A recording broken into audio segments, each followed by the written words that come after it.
Hello guys, welcome to my channel. Today we are going to see how to fix error chrome.setup.exe is not a valid Win32 application during install Google Chrome browser in Windows 7. Let's fix it guys. You can't install the Chrome latest version guys in Windows 7, but you can install old version of Chrome. You need to open another device because in Internet Explorer these sites can't open. I'm in my another device. After you are in, you just need to open up Chrome and search Chrome old version, download and select the first site.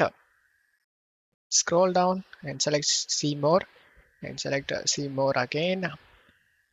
Now just need to select see more option again. Select see more. Just need to find a version 108.0.5359.72. Click on the version. Scroll down and here you can able to see a download option. Select the download option.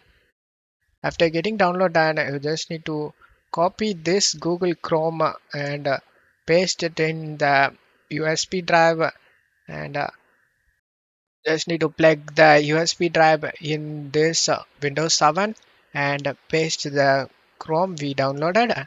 And now just double click on this Chrome and select the yes option and can able to install the Chrome without having any problem.